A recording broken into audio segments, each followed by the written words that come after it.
اعوذ باللہ من الشیطان الرجیم، بسم اللہ الرحمن الرحیم۔ معزز خواتین و حضرات، السلام علیکم۔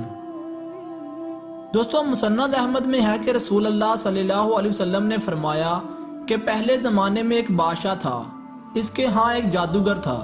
جب جادوگر بوڑھا ہوا تو اس نے بادشاہ سے کہا کہ میں اب بوڑھا ہو گیا ہوں، میری موت کا وقت قریب آ رہا ہے، تو مجھے کوئی بچہ سونپ دو، میں اسے جادو سکھا دوں۔ چنانچہ ایک ذہین لڑکے کو وہ تعلیم دینے لگا۔ لڑکا اس کے ہاں جاتا تو راستے میں ایک راہب کے گھر پڑتا۔ جب وہ عبادت میں اور واضح نصیحت میں مشغول ہوتا، یہ بھی کھڑا ہو جاتا اور اس کے طریقہ عبادت کو دیکھتا اور واضح سنتا۔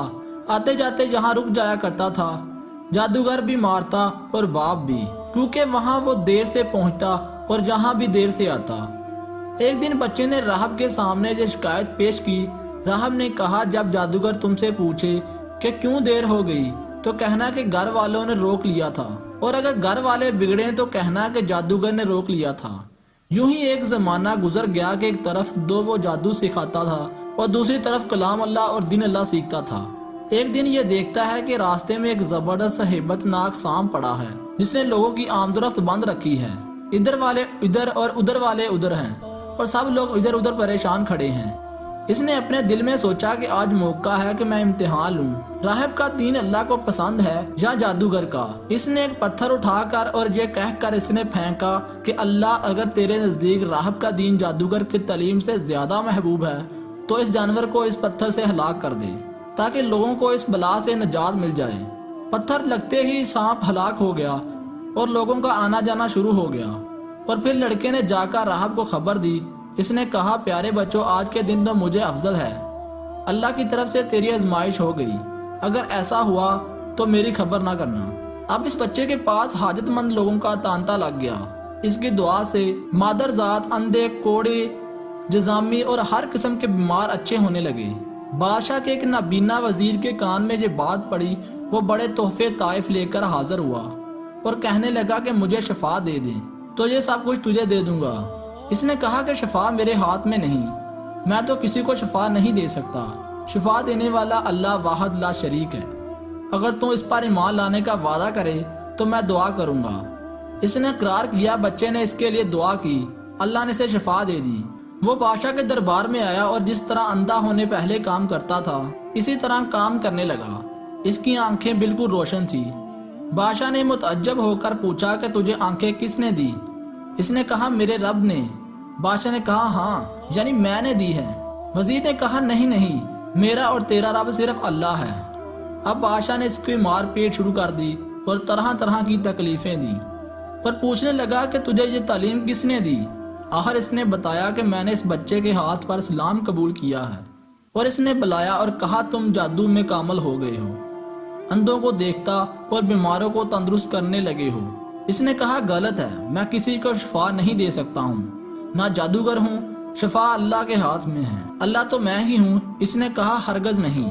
بادشاہ نے کہا، پھر تو میرے سوا کسی اور کو رب مانتا ہے؟ تو اس نے کہا، میرا تو اور تیرا رب اللہ ہے۔ اس نے اب اس بچے کو طرح طرح کی سزائیں دینی شروع کر دی، جہاں تک کہ بادشاہ نے راہب کا پتہ بھی لگا لیا اور راہب کو بلا کر کہا کہ اسلام کو چھوڑ دے۔ اس نے انکار کیا تو بادشاہ نے اسے آرے سے چروا دیا۔ پھر اس نوجوان سے کہا کہ تو بھی دین اسلام سے پھر جا۔ اس نے بھی انکار کیا تو بادشاہ نے اپنے سپاہیوں کو حکم دیا کہ اسے فلاں پہاڑی کی چوٹی پر لے جاؤ، وہاں پہنچ کر بھی اگر دین سے باز آ جائے تو اچھا ہے، ورنہ وہیں سے لٹکا دینا۔ چنانچہ سپاہی اسے پہاڑی کی چوٹی پر لے گئے۔ جب اسے دھکا دینا چاہا تو اس نے اللہ سے دعا کی کہ اے اللہ، جس طرح تو چاہے مجھے اس سے نجات دے۔ اسی دعا کے ساتھ ہی پہاڑ ہلا اور سب سپاہی لڑک گئے، صرف وہی بچہ ہی باقی بچا۔ وہاں سے پھر واپس بادشاہ کے پاس گیا۔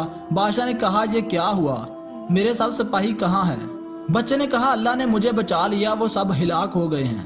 بادشاہ نے اپنے دوسرے سپاہیوں کو حکم دیا کہ اسے کشتی میں بٹھا کر لے جاؤ اور سمندر میں پھینک آؤ۔ یہ لوگ اسے لے کر چلے۔ بیچ سمندر کے پہنچ کر جب اسے پھینکنا چاہا تو پھر وہی دعا کی، اے اللہ، جس طرح تو چاہے مجھے ان سے بچا۔ دعا کے ساتھ ہی پانی کی ایک لہر اٹھی اور سارے کے سارے سپاہی سمندر میں ڈوب گئے، صرف وہی بچہ باقی بچا۔ پھر وہ بادشاہ کے پاس آیا اور کہنے لگا، میرے رب نے مجھے بچا لیا، اے بادشاہ، تو چاہے کتنی تدبیریں بھی کر لے تو مجھے ہلاک نہیں کر سکتا، صرف ایک صورت ہے، جس طرح میں کہوں۔ اگر تو اس طرح کرے تو میری جان نکل سکتی ہے۔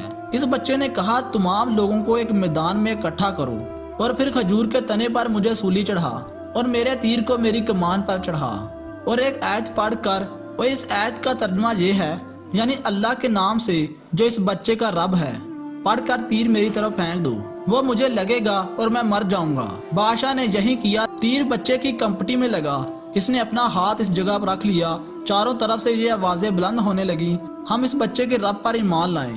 یہ حال دیکھ کر بادشاہ کے ساتھی بڑے گھبرائے اور کہنے لگے ہم تو اس بچے کی ترکیب سمجھے ہی نہیں، دیکھیے اس کا کیا اثر ہوا۔ سب لوگ دین اسلام میں داخل ہو گئے۔